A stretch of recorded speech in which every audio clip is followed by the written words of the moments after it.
When the pandemic hit, small businesses were absolutely blindsided. It's kind of hard to keep bringing customers when your doors are closed. So this season, we decided to do our part and shine a light on mom and pop shops trying to hang on and rebuild. This is Back to Business.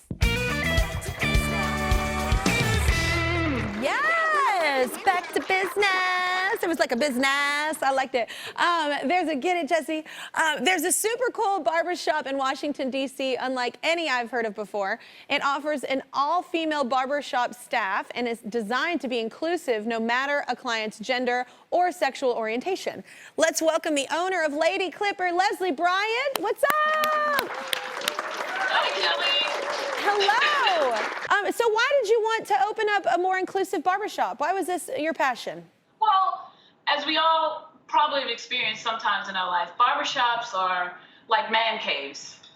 They're not always very welcoming to women or anyone that's not the typical hetero manly man. So I thought it would be interesting and I think it's very important to have a place where everybody can feel comfortable and receive the services that they're paying for.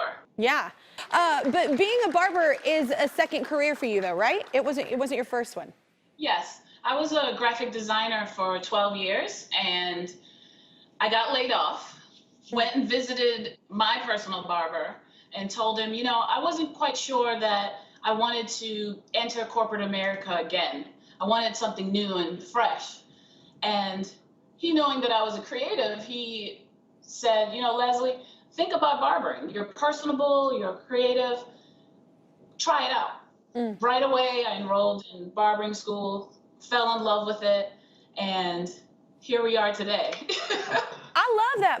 I feel like every time somebody tells me like, oh man, my life took a total different, change, like a different path. I feel like my life did that too, and I think it's exciting, and I don't like monotony. I like to change it up. I like to follow. You have different dreams at different times in your life. So how did the business come together eventually? Well, the business came together. First year I opened by myself just to make sure that, one, I could get everything organized and knew how to operate a business because I didn't go to business school or anything. And my mom came up with the name Lady Clipper. I like it. And then from there, a year later, I started to inquire at local barbering schools to look for barbers that had not only the skill, but also had a welcoming and vibrant personality. So when I reached out to the barbering school, they sent me 2 barbers that I actually hired, and they just so happened to be female. That's so cool. So I love the art. Is that also part of your vibe?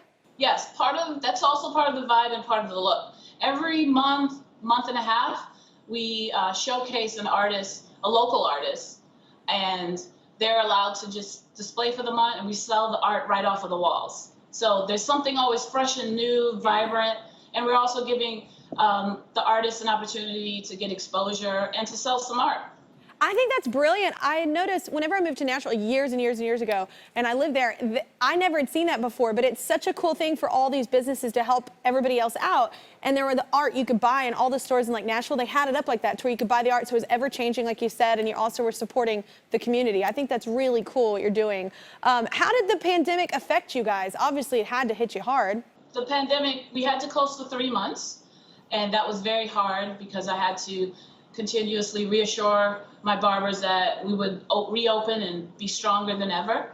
I also had to come up with a pivot and I came up with doing virtual haircuts for clients where they would call in,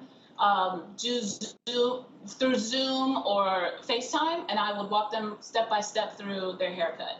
Oh my gosh, I could have used your help with my 4-year-old boy. I was like, it was hitting his eyes, but I was terrified.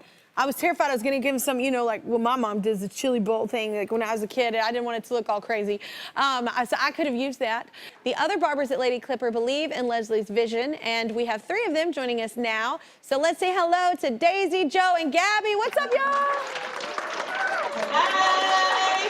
First of all, I love everyone's hair, so that's a great sign. Like when you walk in, you want to see that. So what made you want to work at Lady Clipper? Daisy, I'll start with you.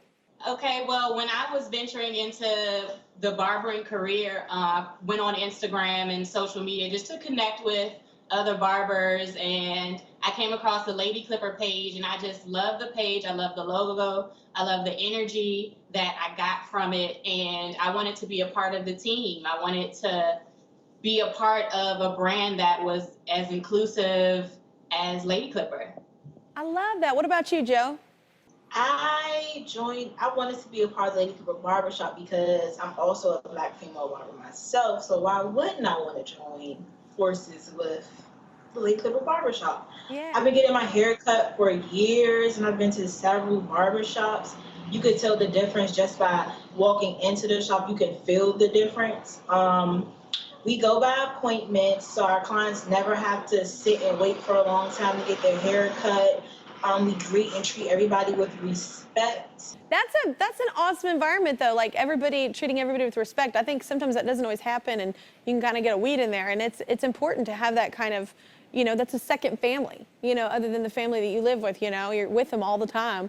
Gabby, what about you? What made you want to join? What made me want to join is pretty much the same reason. The atmosphere and the energy was just completely different. Mm-hmm. I've always had my hair cut short as well, and I have a son who I would take Cody all types of places to get a haircut, and you go in and it's like walking into a pack of wolves sometimes. I'm getting my hair cut, he's getting his hair cut, the music is not appropriate, the conversations aren't appropriate. So coming in here and seeing how everything is, and it's more family oriented and more energetic and more relaxing. I love it here. Man, yeah, it's all about a cool, chill environment. I'm with you. Well, I want to bring one more person into this conversation. He's not only a client of Lady Clipper, his art is also prominently displayed there. What's up, David? How you doing? Hey, what's up? How you doing, Kelly? I'm doing so well. I love the art hanging out behind you as well. That looks amazing. How did you hook up with Lady Clipper? Glad you asked that. As you can tell, maybe from this bald head, I was just searching high and low for Washington, D.C. for a barber, right? But no, all jokes aside, I actually found out about Leslie through an artist collective, which my business, Beyond the Canvas, my art business is associated with. And Leslie wanted to reach out for an opportunity for artists to display their work in her barbershop. And the first thing that came to my mind is it's an all-female operated barbershop. I've never seen anything like that or ever heard of anything like that in recent years or anything. So I reached out to Leslie. It was a great opportunity. I went by the shop. First thing that captivated me was the ambiance. It's not like your typical barbershop. She's been a very professional person from the get-go, so I knew that she treated her clients in a certain way, and it was something that I wanted to be a part of. So we partnered together, and soon after, I was displaying my artwork in her shop, and I sold a few pieces, actually, right off her walls. I also put my artwork on apparel, hoodies and t-shirts, and I've sold a couple of those out of her shop. She really opened up the opportunity for me to be an entrepreneur. And this opportunity not only allowed me to display my work, but she also showed me that, hey, you can come back to the barbershop. A few years ago, I stopped going to the barbershop after cutting my head bald, and this gave me an opportunity to be reintroduced to the barbershop experience, but in an elevated way. And I feel very proud and just very, very pleased to be a part of it. It was a great experience, amazing from the beginning to now.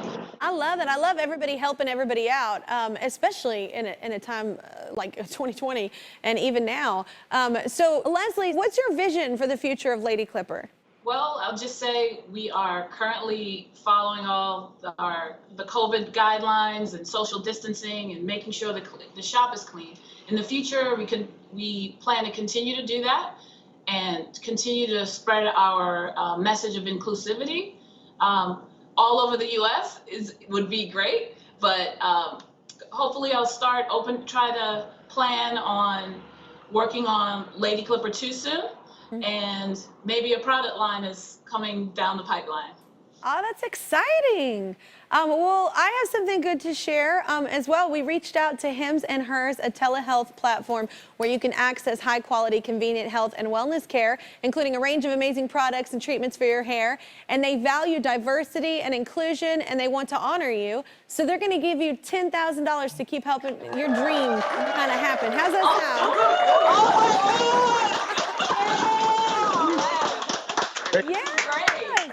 Oh my God. All of your faces were, even David's, he was like, all right. I'm happy for her, man. I know, that's so good. Thank y'all so much for joining us. Want more fun stuff? I thought so. Check out these videos floating around my head. This one is really cool. I'm just saying. No pressure.